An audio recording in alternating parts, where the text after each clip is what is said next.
Hey everybody, I wanted to talk today about rejection and the fear of it.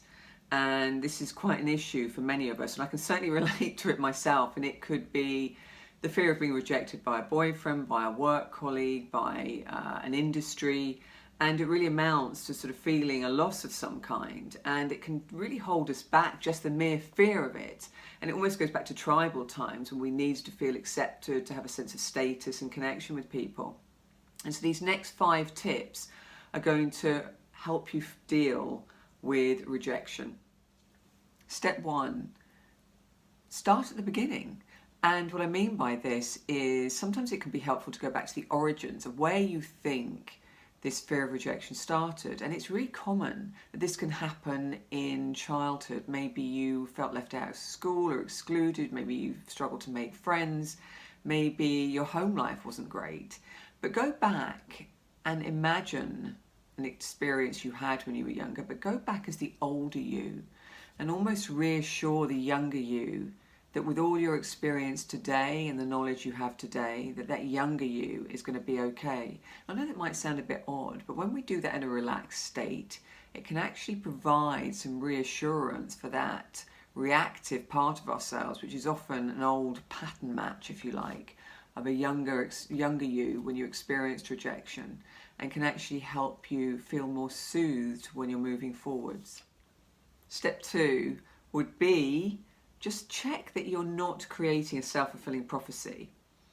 If I have had an experience, say that my last boyfriend rejected me, and then I have a new boyfriend, and I have a fear that he's going to reject me too, and then I start to seek out all the different signs that he might be rejecting me, and then react to those as if I am being rejected. And then of course that has an impact on my behaviour and the response I get from my boyfriend. So we have to make sure that we're not creating really a self-fulfilling prophecy, if you like, and look for the differences between our past experience and what lies in front of us now. And sometimes it can be helpful to sort of almost doubt ourselves in that we are that sure that we know we're being rejected, because just to break down that line of thinking can help you move forward with a bit more curiosity and open-mindedness. Number 3, be very clear on how you want to feel. You know, it's really interesting because often in a therapeutic sense, and I've certainly done this myself, you know, we can all talk about what we don't want to have happen, but really we need to focus on what we do want to have happen. I could keep saying, well, I just don't want to feel rejection. I don't want to feel fearful. But actually, what do I want? Do I want to have more self-belief? Do I want to feel more self-assured?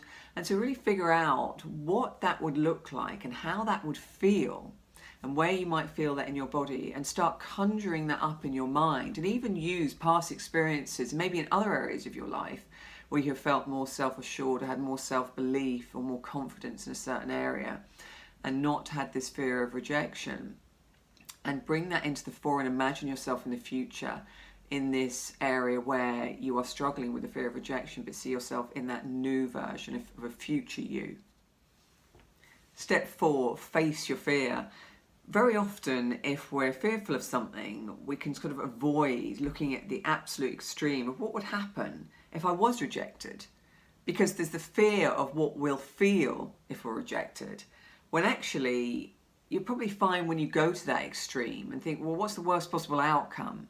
And work your way back and see, well, how would I handle that if that were to happen? You may actually find that you will be okay, and that you have the resource and skills to actually find another way forward. And just looking that fear in the eye can be therapeutic and take the intensity out of the feeling. Step 5, inoculate yourself against rejection.